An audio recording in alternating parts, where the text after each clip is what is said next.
प्यारे भैया बहनों नमस्ते। कल हमने एक टॉपिक पढ़ा था महाजन का। आज हम पढ़ेंगे, ठीक है, वैदिक काल की सामाजिक स्थिति।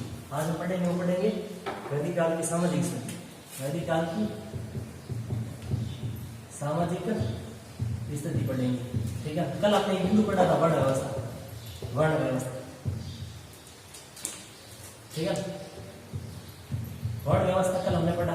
आज हम पढ़ेंगे वो है आश्रम व्यवस्था, वह है आश्रम व्यवस्था। आश्रम व्यवस्था किस प्रकार की, इसके बारे में आप क्या जानते हैं, ठीक है। हम आज आश्रम व्यवस्था पढ़ेंगे आराम से, ठीक है। और ऐसा कहा जाता है कि उपनिषदों में, इसमें उपनिषदों में, ठीक है, जो उपनिषद है उनमें, ठीक है, अधिकांश आश्रम व्यवस्था की जानकारी मिलती है। इसमें 3 मूल आश्रम है, ठीक है, 3 मूल आश्रम है। इसमें भाई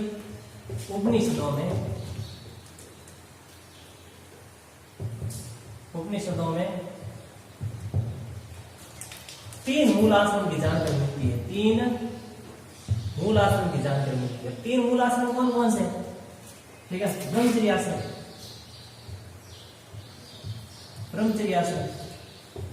दूसरा वो है गृहस्थ आश्रम, और तीसरा है वो है वानप्रस्थ आश्रम। गृहस्थ आश्रम और तीसरा है वो है वानप्रस्थ आश्रम। ये 3 आश्रम है, ब्रह्मचर्य आश्रम, वानप्रस्थ आश्रम, गृहस्थ आश्रम। सबसे पहला है ब्रह्मचर्य, मतलब व्यक्ति के भौतिक, सामाजिक और आध्यात्मिक नैतिक लक्ष्यों का सन्निकरण है। इन आश्रमों में है क्या? इन आश्रमों में वो 4 आश्रम पढ़ते हैं, ब्रह्मचर्य, गृहस्थ, वानप्रस्थ और लास्ट वाला संन्यास आश्रम। कौन सा है? संन्यास आश्रम। इसको बाद में जोड़ा गया, ये सबसे मूल है, इंपोर्टेंट है ये, ठीक है। इसमें है क्या आश्रम व्यवस्था? तो मैंने 3 चीजें बताई। पहले वर्ण व्यवस्था, कल बताया गुण कर्म, व्यक्ति का स्वभाव है वर्ण व्यवस्था। आश्रम व्यवस्था क्या है? अब ये मैंने बोला भौतिक, सामाजिक और आध्यात्मिक नैतिक। भौतिक, सामाजिक, ये आलोचना विभक्ति, भौतिक, सामाजिक, नैतिक,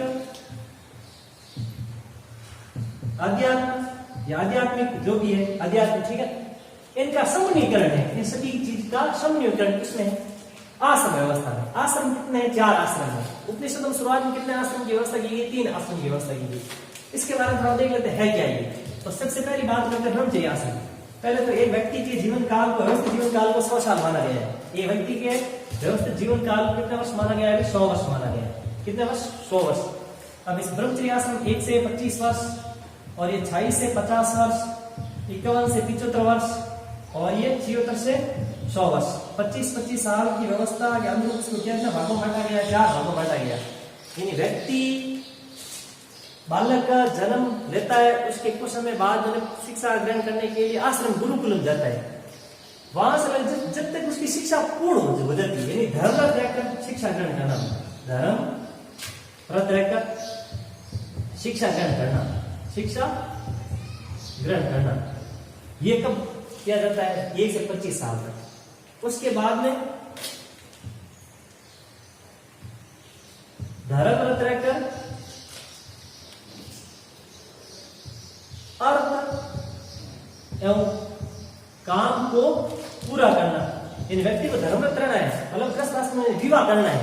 विवाह करके, ठीक है ना, जो अर्थ है, पैसे एकत्रित करना है, परिवार का भरण पोषण करना है, या ठीक है उसको आगे बढ़ाना है। इस प्रकार का कार्य किया जाता है, पूरा कार्य किया जाता है। किसमें किया जाता है? गृहस्थ आश्रम। उसके बाद तीसरा वानप्रस्थ आश्रम, यानी व्यक्ति अपनी गृहस्थी को संभालते हुए अपने पुत्र के ऊपर सारी जिम्मेदारियां सौंप के, जो उसके पास अर्थ पैसे होते हैं, उन पैसों को समाज के नैतिक कार्यों में लगाया जाता है। समाज के उत्थान में जो समाज में जो सामाजिक कार्य है, क्या भी सामाजिक कार्य है या नैतिक कार्य है, उन कार्यों में सहयोग करना। ये कब किया जाता है? जब व्यक्ति की उम्र 51 से 75 साल होती है। उसके बाद 75 से 100 साल इस व्यक्ति क्या करता है? सब कुछ छोड़कर वन गमन करता है, या फिर ठीक है भगवान में लीन हो जाता है, उनकी माला हो जाता है। उस समय वो क्या करता है? संन्यास ले लेता है और 100 साल तक क्या करता है, भगवान की भक्ति में लीन रहता है। इस प्रकार व्यक्ति के जो सामाजिक है, ठीक है, साथ में नैतिक आध्यात्मिक चिंतन है, उसका समन्वयकरण किसमें किया जाता है, आश्रम व्यवस्था में किया जाता है। ऐसी जानकारी मिलती है। मूल रूप से 4 आश्रम है, ब्रह्मचर्य आश्रम, गृहस्थ आश्रम, वानप्रस्थ आश्रम, संन्यास आश्रम। उपनिषदों में पहले 3 आश्रमों की चर्चा की गई, उसके बाद लास्ट आश्रम जोड़ा गया संन्यास आश्रम। तो हम हमारे आसपास परिवार इस प्रकार चीजें देखते हैं, जो हमारे बुजुर्ग हैं वो लोग क्या करते हैं, माला फेरते हैं, दादी जी है, दादू साहब, ठीक है ना, भगवान की भक्ति में लीन रहते हैं। और ठीक है, पशु या अन्य प्रकार जीव जंतु है, उनकी सेवा में अन्य प्रकार कार्य में लगे रहते हैं, जो मूल रूप से है आश्रम व्यवस्था। किसमें आश्रम व्यवस्था। इसके बाद हम बात करते हैं संस्कार व्यवस्था। उसके बाद बात कर लेते हैं तीसरा वो है संस्कार व्यवस्था। इसके बारे में हमने, ठीक है, पहले भी छोटी कक्षा में पढ़ा है, वो बातें जानते हैं। संस्कार व्यवस्था। तीसरा संस्कार, तीसरा है संस्कार व्यवस्था। हिंदू धर्म में सबसे इंपोर्टेंट है संस्कार व्यवस्था। व्यक्ति के जीवन काल में 16 मूल संस्कार होते हैं। जन्म से पहले 3 संस्कार होते हैं, मृत्यु के बाद 1 संस्कार होता है, अंत्येष्टि। जन्म से पहले 3, गर्भदान, उपनयन और 1 पुष्पन, ये 3 संस्कार जन्म से पहले होते हैं। उसके बाद में व्यक्ति के जीवन काल में मूल संस्कार होते हैं। उन संस्कारों के आधार पर व्यक्ति क्या होता है, अपने जीवन के अंतिम लक्ष्य मोक्ष की प्राप्ति तक पहुंचता है। तो सबसे पहले बात करें संस्कारों की जानकारी किसमें मिलती है, संस्कारों की जानकारी किसमें मिलती है, वैखानस सूत्र में कितने जनपदों की जानकारी मिलती है। वैखानस सूत्र में हमने देखा भाई कितने 18 जनपदों की जानकारी मिलती है, 18 संस्कारों की जानकारी मिलती है, 18 संस्कारों की जानकारी मिलती है। 18 संस्कार, ये जानकारी किस मिलती है, ये जानकारी वैखानस सूत्र मिलती है। इसी प्रकार खूब सारे पराशर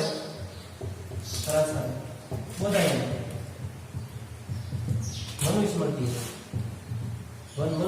है, ठीक है, या अन्य खूब सारे हैं, ठीक है, जैसे वरा सूत्र है, वरा ग्रह सूत्र है। इन सभी में कितने जनपदों की जानकारी मिलती है, 13 जनपदों की जानकारी इनमें भी मिलती है। याद रखना 13 जनपद आ रहा है संस्कार, 13 संस्कारों की जानकारी इसमें भी मिलती है।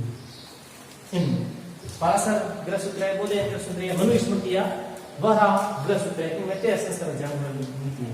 इसके अलावा कुछ अन्य जो जानकारी भी मिलती है, हमको अन्य सब्जेक्ट में जानकारी मिलती है। उनमें से खूब सारे हमने कल पढ़ा है अभी, गौतम ग्रह सूत्र, इसमें 40 संस्कारों की जानकारी मिलती है, 40 संस्कार मिलते हैं। लेकिन वर्तमान में हमारे जीवन में 16 संस्कार है। कितने हैं, 16 संस्कार। उनकी जानकारी संक्षिप्त रूप से देख लेते हैं। गौतम ग्रह सूत्र में कितनी है, गौतम ग्रह सूत्र में 40 संस्कारों की जानकारी मिलती है। मनुस्मृति में 13 संस्कारों की जानकारी मिलती है और वैखानस सूत्र में 18 संस्कारों की जानकारी मिलती है। अब बात कर लेते हैं रानी 16 संस्कार है कौन कौन से, ठीक है, कौन कौन संस्कार। एक बार संक्षिप्त नाम देख लेते हैं, क्योंकि हमने 11वीं में टॉपिक अच्छे ढंग से पूरा पढ़ा है और इसमें नाम है, नाम आप याद रखना है, ठीक है। व्यक्ति के जीवन में सबसे पहले 3 मूल संस्कार है। एक है वो गर्भधान, गर्भाधान संस्कार।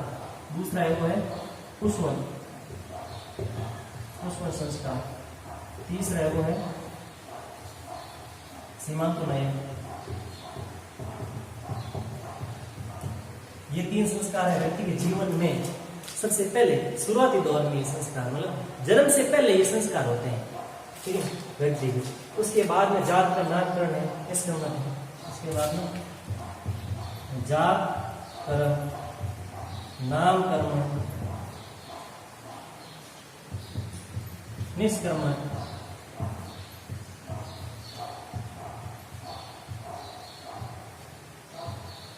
ठीक है। जैसे ये 3, उसके बाद व्यक्ति के जन्म के बाद उसके जात क्रम होता है, उसके बाद उसका नामकरण होता है, ठीक है, सूर्य की पूजा होती है उसके बाद, ठीक है, उसका नाम वगैरह दिया जाता है। निष्कर्मण के पहली बार 6 महीने बाद में बालक को बाहर, घर से बाहर निकाला जाता है, सूर्य अन्य चीजों का दर्शन कराया जाता है। इस प्रकार की चीजें होती है इसमें, ठीक है। उसके बाद में अन्नप्राशन है, चूड़ा करना है, अन्नप्राशन, चूड़ा कर्मण, ठीक है। अन्नप्राशन यानी पहली बार पिता या माता कोई भी है वो ठीक है ना, सभी भगवान को साक्षी मानकर सबकी उपासना करके क्या करता है, अपने पुत्र को पहली बार अनाज खिलाता है 6 महीने होने के बाद में। इस प्रकार अन्नप्राशन, उसके बाद चूड़ा करने की पहली बात, ठीक है ना, जो कुल देवता है उनके आगे उनके बाल है ना वो मुंडन करवाया जाता है, ठीक है, चूड़ा करने के बाद मुंडन करवाया जाता है, ये संस्कार है। इस प्रकार ये भी किया जाता है। उसके बाद सांप है, तो 8 है चूड़ा कर्म हो गया। उसके बाद कर्ण भेद है, उसके बाद कर्ण भेद, ठीक है। उसके बाद 9 है वो है कर्ण भेद, यानी कानों को छेदा जाता है, एक्यूपंक्चर पद्धति। यानी प्राचीन साहित्यों में ये जानकारी मिलती है कि पहले बीमारी अक्सर होती है, उन बीमारियों को मिटाने के लिए इस प्रकार शरीर के अन्य भागों में इस प्रकार दबा के ठीक किया जाता है, या उनको इस प्रकार ये कान को छेदना, ये भी हमारे 16 संस्कारों में से एक संस्कार है, कर्ण भेद। उसके बाद विद्यारंभ है, उपनयन, वेदारंभ, विद्यारंभ। उसके बाद उपनयन, वेदारंभ, यानी बालक को पहली बार विद्यालय भर्ती करवाया जाता है। विद्यालय यानी उसको गुरुकुलों में, आश्रमों में पढ़ाया जाता है। विद्यारंभ संस्कार, स्वाति का चिन्ह या अन्य प्रकार के जो धर्म चिन्ह वो बनाए जाते हैं, पहली बार इसको गुरुकुलों में भेजा जाता है। उसके बाद उपनयन संस्कार होता है, ठीक है। और उसके बाद में जब वो वेदांत यानी वेदों की पढ़ाई करनी शुरू करता है वो बालक, उसके बाद में केशांत, पढ़ाई वगैरह पूरा करने के बाद वो केशांत संस्कार करवाया जाता है। केशांत के बाद जो 14 मूल संस्कार है वो है समावर्तन संस्कार। और समावर्तन संस्कार के बाद में जो 15 संस्कार है वो है विवाह। व्यक्ति पढ़ाई पूरी करने के बाद घर की ओर लौटता है, समावर्तन संस्कार होता है। उसके बाद में विवाह होता है, यानी गृहस्थी आश्रम में प्रवेश करता है। उसके बाद 16 संस्कार वो है अंत्येष्टि। 16 संस्कार वो है अंत्येष्टि। कौन सा है? अंत्येष्टि। जो व्यक्ति अपने समाज के दूसरे व्यक्ति है ना वो करते हैं अंत्येष्टि, ठीक है ना। जो व्यक्ति देखता नहीं है, मृत्यु के बाद में संस्कार होता है वो अंत्येष्टि संस्कार, जन्म से पहले संस्कार होता है जरा बता उसमें हंसी मात्र नहीं संस्कार। इस प्रकार व्यक्ति के जीवन को व्यवस्थित ढंग से चलाने के लिए हमारे हिंदू संस्कृति में 16 संस्कारों की चर्चा की गई है। लेकिन कुछ साहित्यकारों ने 18 का, कुछ ने 13 का, कुछ ने 40 का, लेकिन मूल रूप से कितना संस्कार है? 16 संस्कार की जानकारी मिलती है। उसके बाद हम बात कर लेते हैं पुरुषार्थ। उसके बाद हम बात कर लेते हैं पुरुषार्थ, ये तो हो गया संस्कार। उसके बाद बात कर लेते हैं पुरुषार्थ। पुरुषार्थ 4 पुरुषार्थ। उसके बाद बात कर लेते हैं पुरुषार्थ। कितने पुरुषार्थ है? 4 पुरुषार्थ। धर्म अर्थ काम मोक्ष। सबसे पहले धर्म, उसके बाद दूसरा है अर्थ, तीसरा है काम और चौथा है मोक्ष। चौथा है मोक्ष। पहले 3 की परिकल्पना की गई, धर्म अर्थ काम मोक्ष, धर्म अर्थ काम मोक्ष की नहीं थी, लेकिन उसके बाद में कुछ समय बाद में मोक्ष की परिकल्पना होने लगी, ठीक है। जो अंतिम उद्देश्य वो है मोक्ष की प्राप्ति करना। तो 4 आश्रम, 4 पुरुषार्थ है, धर्म अर्थ काम और मोक्ष। धर्म ये ब्रह्मचर्य आश्रम से जुड़ा हुआ है, किससे भी? ब्रह्मचर्य आश्रम से, ब्रह्मचर्य आश्रम से जुड़ा हुआ है। यानी व्यक्ति 1 से 25 वर्ष तक धर्मरत होकर शिक्षा प्राप्त करता है, ठीक है। ये उसके बाद अर्थ यानी धर्मरत रहकर व्यक्ति अर्थ यानी, ठीक है, अपने परिवार को आगे बढ़ाता है अर्थ, और काम शक्ति को यानी काम को पूरा करता है, अपने समाज वंश को आगे बढ़ाता है, और समाज के जो उसके मूल कर्तव्य है उनको निभाता है वो, और जो मूल रूप से अपने परिवार को चलाने के लिए आर्थिक क्रियाकलाप उनको पूरा करने का कार्य 25 से 50 साल यानी गृहस्थ आश्रम में पूरा करता है। और तीसरा है वो है काम। तीसरा है काम यानी समाज में, ठीक है, वंश परंपरा को आगे बढ़ाना, और साथ में सामाजिक नैतिक कार्यों में सहयोग करना, ठीक है। उसके बाद चौथा है मूल है मोक्ष, भगवान के चरणों में स्थान में मोक्ष। ये 3 जो ब्रह्मचर्य आश्रम, गृहस्थ आश्रम और वानप्रस्थ आश्रम पूरे होने के बाद 75 वर्ष की आयु हो जाती है। उसके बाद वो भगवान के भक्ति में लग जाता है, धर्म रहकर भगवान की पूजा करता है, और अंतिम जो लक्ष्य है वो क्या है? अंतिम लक्ष्य है वो मोक्ष प्राप्ति करना, मोक्ष प्राप्ति करना यानी भगवान के चरणों में रहना, भगवान के चरणों में वास करना, भगवान के चरणों में वास करना। ये अंतिम लक्ष्य है किसका?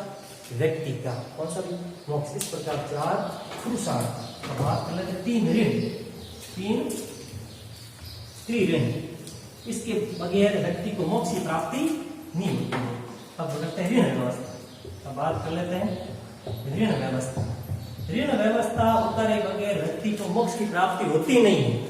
इसमें ऋण व्यवस्था में कितने भाग बताए गए? 3 भाग बताए गए, पितृ ऋण, देव ऋण, ऋषि ऋण। एक था पितृ ऋण, दूसरा है वो है देव ऋण, तीसरा है वो है ऋषि ऋण।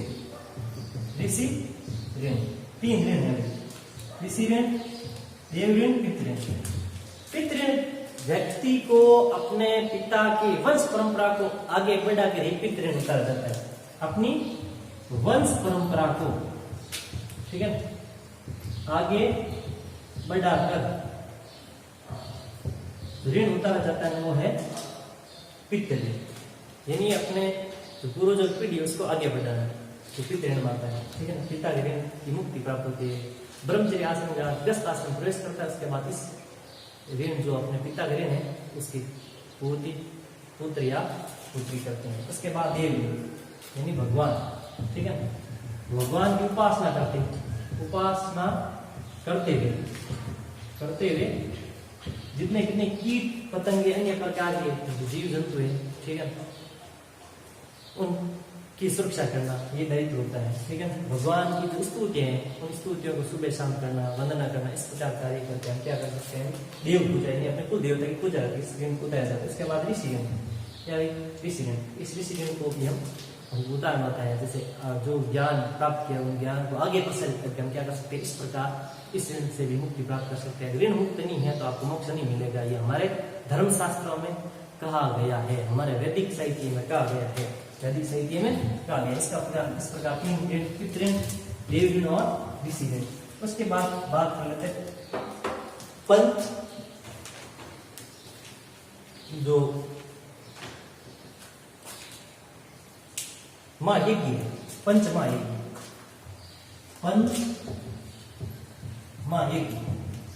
पंचमहायज्ञ ये सबसे इंपोर्टेंट है। सबसे इंपोर्टेंट एक ग्रस्त व्यक्ति के लिए पंचमहायज्ञ मूल इंपोर्टेंट है।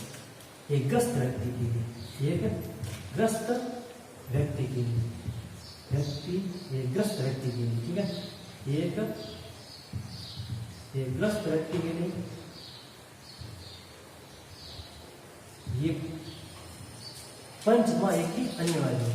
यानी जोड़ा ही यज्ञ कर सकता है, या जो व्यक्ति विवेक है वो यज्ञ करता है, उस यज्ञ की परिपूर्णता सिद्ध होती है। ऐसा हमारे जो धर्म ग्रंथ है वो मानते हैं। तो पंचमहायज्ञ कौन कौन से, तो आपको नाम याद है, ठीक है, कौन? ऋषि यज्ञ है, ठीक है, ये ब्रह्म यज्ञ है।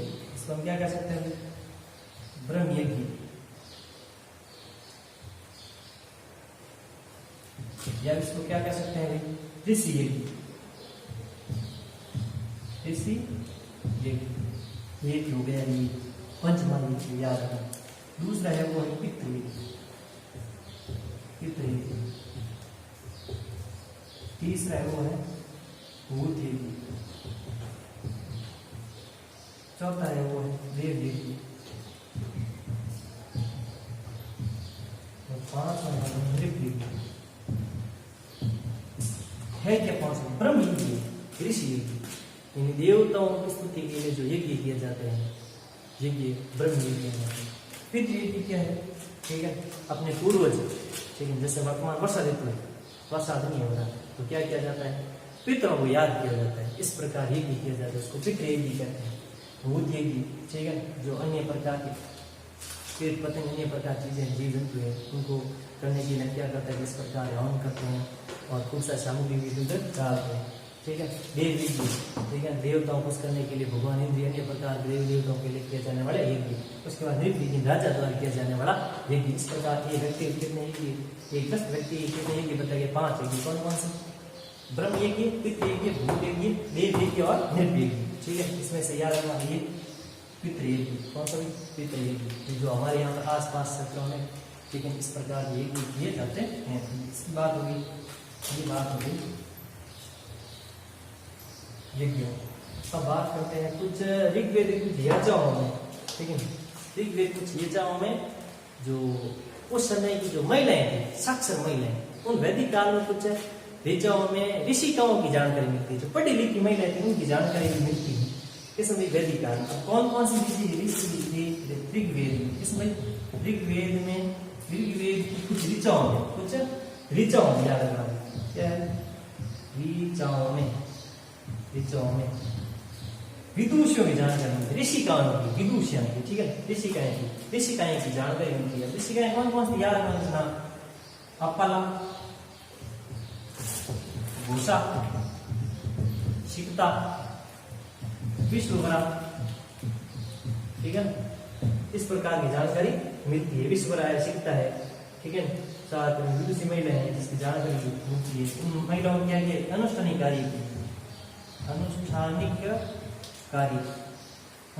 कार्य यानी यज्ञ वगैरह में भाग लेती थी, यज्ञ वगैरह में भाग लेते थे। इस वाले वैदिक काल में महिला स्थिति बहुत अच्छी थी। उत्तर वैदिक काल के बाद में स्थिति क्या होने लगी, दैनिक स्थिति होने लगी, ऐसी जानकारी मिलती है। जैसे हमारे, ठीक है ना, जो धर्म ग्रंथ में विवाहों की जानकारी मिलती है, क्या मिलती है? विवाहों की जानकारी मिलती है, 8 प्रकार के विवाह, ठीक है, ये भी इंपॉर्टेंट है। विवाह कितने प्रकार के हमारे समाज में? 8 प्रकार के विवाह बताएंगे, 8 प्रकार के विवाह। 8 प्रकार के विवाह कौन कौन से? 4 तो हमारा देव विवाह है और 4 असुर विवाह है। 1, 2, 3 और 4 देव विवाह। कौन कौन से? पहला है ब्रह्म विवाह, दूसरा है वो है जो कह सकते हैं देव विवाह, तीसरा है वो है आर्य विवाह और चौथा है वो है प्रजापति विवाह। ये इंपॉर्टेंट है, आज हमारा समाज लागू रही है, ठीक है, आज। लेकिन कुछ 4 असुरी विवाह है जो समाज के लिए एक प्रकार का, इस हम कह सकते हैं, जो अनुचित चीजें हैं, जो पहले असुरों द्वारा की जाती है, वर्तमान हमारे यहाँ कलयुग में खूब सारे असुर है। इस प्रकार विवाह देखते हैं। कौन कौन सा? एक है 5 असुर विवाह, पैशाच विवाह, असुर विवाह, पैशाच विवाह। 2 विवाह और है, राक्षस विवाह और गंधर्व विवाह। एक है राक्षस विवाह और एक है गंधर्व विवाह। ये 8 विवाह, कितना भी 8 विवाह। उसमें वैदिक साहित्य में 8 विवाह की जानकारी मिलती है। उनमें से 4 विवाह जो मूल विवाह हमारा जो वैदिक धर्म मानता है और वर्तमान का समाज मानता है, ब्रह्म विवाह, देव विवाह, आर्य विवाह, प्रजापति विवाह। मूल विवाह हुआ है प्रजापति विवाह। कौन सा है? वर्तमान प्रजापति विवाह मूल विवाह है। आर्य विवाह, देव विवाह, ब्रह्म विवाह, इस प्रकार की जानकारी मिलती है। ये तो बात होगी किसी भी धर्म में 8 प्रकार के विवाह। धर्म में कितने याद रखना? धर्म में 8 प्रकार के विवाह याद रखना, 8 प्रकार के विवाह। धार्मिक जीवन की उपलब्धियां और आर्थिक जीवन की उपलब्धियां आगे वाले टॉपिक हम कल पढ़ेंगे। धार्मिक जीवन में देवता कितना प्रकार थे और आर्थिक स्थिति क्या थी, इसके बारे में हम कल करेंगे। अब यहाँ से हमको याद रखना है सम स्थिति में वर्ण व्यवस्था, आश्रम व्यवस्था, संस्कार व्यवस्था, पुरुषार्थ व्यवस्था के बारे में आप क्या जानते हैं? 11 कार्य, ये सभी 11 कार्य प्रश्न में आप एक लिखना है। वर्ण व्यवस्था के बारे में जानकारी देनी है, आश्रम व्यवस्था के बारे में जानकारी देनी है, संस्कार व्यवस्था के बारे में जानकारी देनी है, पुरुषार्थ व्यवस्था के बारे में जानकारी देनी है। ये सभी गृह कार्य में है, ये गृह कार्य में है, आपको ये करना ही करना है। ये आपको तो आगे वाला टॉपिक है धार्मिक कार्य और आर्थिक क्रियाकलाप, और उसके बाद वैज्ञानिक पद्धति विकल्प पढ़ेंगे और चैप्टर पूरा हो जाएगा। उसके बाद सेकंड चैप्टर आगे वाला भाग